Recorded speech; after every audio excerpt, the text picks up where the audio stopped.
Bonjour à tous. Voilà, ici je vais vous présenter le montage de l'oreille de lièvre. J'adore, pour ceux qui me connaissent et qui pêchent avec moi, j'adore cette mouche. Je ne pourrais pas m'en passer. Euh, je veux dire que si j'arrive pas à prendre des truites ou autre chose, honnêtement, je mets une oreille de lièvre et je m'amuse sur le blanc avec. Tout ce qui est gros chevenne, c'est vraiment. Je dis pas que je n'ai jamais pris de truite et ombre avec, mais c'est un peu plus rare.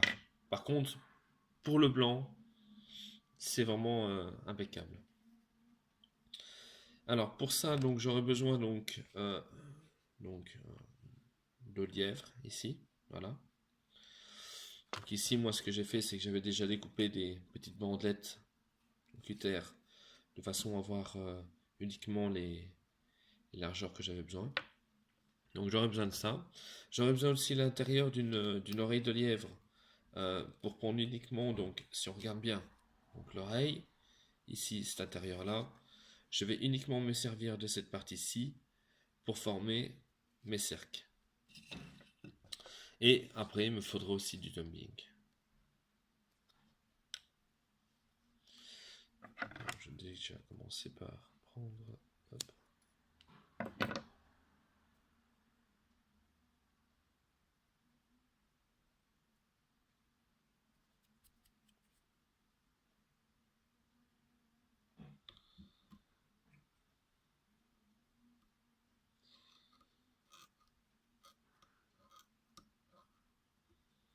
Voilà, c'est vraiment un montage simple à réaliser. Vous voyez, j'en mets pas beaucoup à l'arrière. Voilà, donc j'ai simplement fixé ceci. Je vais prendre un petit fil de cuivre. Donc moi je l'avais monté sur une bobine. Donc ici c'est vraiment du cuivre fin, hein. Donc ce que je vais faire, c'est que je vais prélever même pas, euh, même pas 10 cm, voilà, pour être tranquille.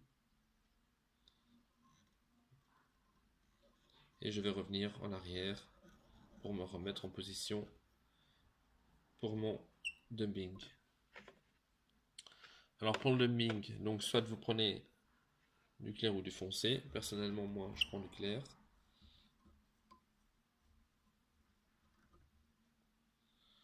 Voilà. Je ne mets pas de poids parce que je vais avoir mes enroulements de cuivre autour.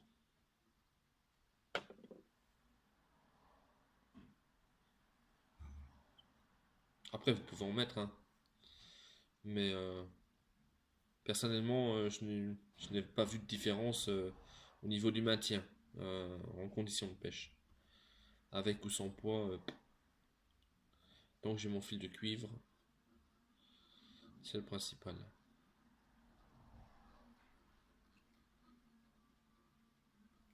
Voilà, j'en ai mis un peu trop, je m'arrête, hop, et j'enlève. Je vais prendre tout de suite mon fil de cuivre. Alors je fais des spires plus ou moins espacés de 2 mm on va dire.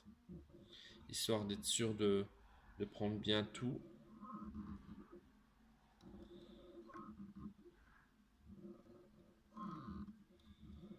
Voilà, comme ceci. Et je bloque. Le tour, pas plus, ça sert à rien.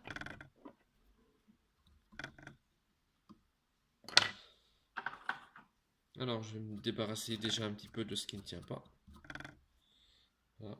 Enlever les plus grosses qui ne me servent à rien. Voilà. Je vais revenir un petit peu en arrière. Et là je suis plus ou moins à, on va dire 5 mm derrière l'œil. Il me reste plus qu'à prendre donc à faire ma collerette. Donc ici je vais prendre ma pince maison.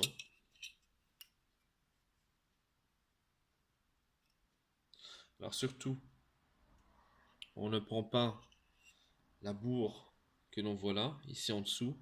On essaye d'être au-dessus. Si jamais par malheur vous en preniez, donc voilà, donc là je l'ai prise, je l'ai mise, et je coupe 5 mm en dessous. Si jamais vous voyez qu'il y a un petit peu de bourre, il suffit simplement avec les mains, avec les doigts, pardon, de retirer légèrement et ça suffit. Maintenant, je vais fondre mon fil.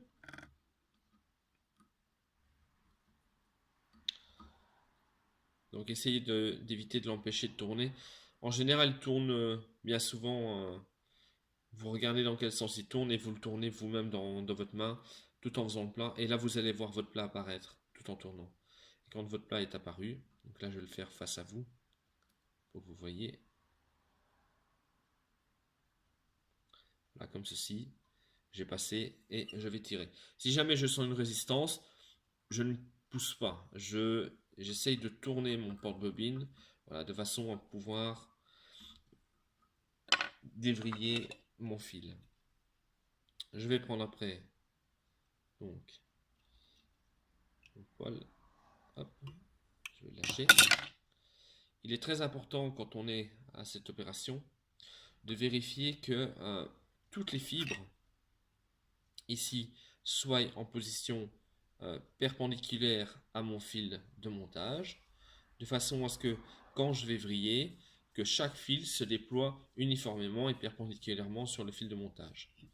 Même chose, il est très important de ne pas avoir donc de fibres qui dépassent trop de ce côté-ci, parce que comme je veux avoir un montage qui soit propre lors de mes enroulements, voilà, on va dire que 4-5 mm c'est vraiment le max.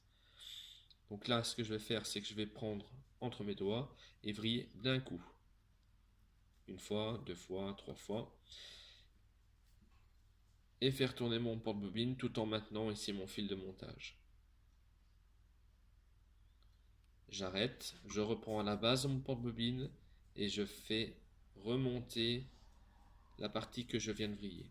Je recommence, je fais tourner encore une fois. Je l'arrête, je reprends le fil à la base et je remonte mes doigts vers les enroulements. Je remonte mon porte-bobine pour arrêter mon fil. Je me mets en position et dès que je suis ici, au tout début, je vais prendre mes doigts et je vais plaquer les fibres sur l'arrière. Cette opération-là doit être continue à chaque spire que l'on réalise. Donc, chaque spire qui est faite, la suivante passera au-dessus. Donc ici, là je suis là, je vais repasser l'autre au-dessus. Et ainsi de suite. Et je rabats tranquillement chaque spire, chaque fibre sur l'arrière.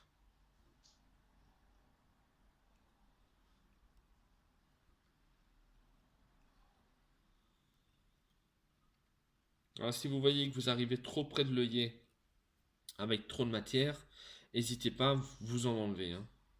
Ça va?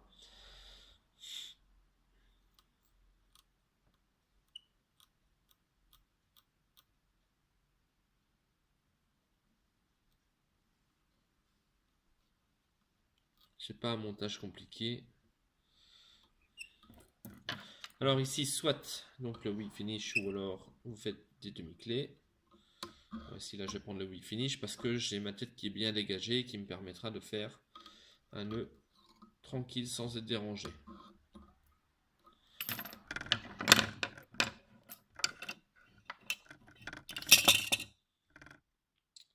On coupe. Même chose ici, on coupe. On prend ses doigts, on revient et on dégage la tête. Il ne me reste plus qu'à prendre donc vous ou votre vernis ou la résine UV, une petite goutte. On fait bien attention de ne pas en mettre dans l'œillet. Comme d'habitude, on retourne. Même chose. Là.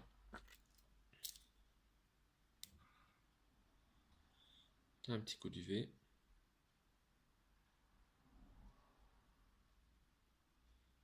Ça suffit. Et alors pour le final, vous reprenez simplement vos fibres que vous allez rabattre comme ceci vers l'avant. Voilà. N'hésitez pas à enlever les plus longues, surtout vers le dessous, de façon à ce que votre mouche puisse se poser correctement et dans ce sens-là.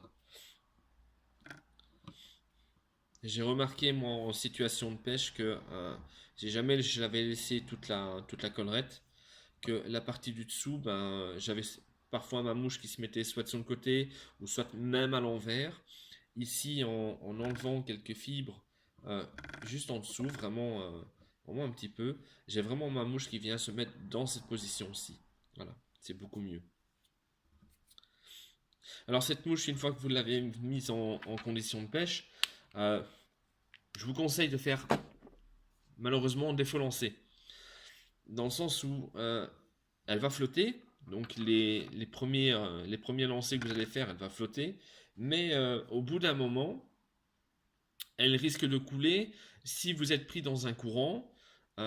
C'est du lièvre, c'est pas fait pour être utilisé dans un courant, mais si jamais ça arrivait, une veine d'eau, voilà, votre mouche est absorbée, il suffit simplement de la reprendre, vous la soufflez 2-3 fois entre vos mains et vous faites 2-3 faux lancers et vous allez voir que votre mouche va se remettre en condition optimale comme elle était au début. Même chose quand vous prenez un poisson, ne décrochez pas et relancez pas tout de suite.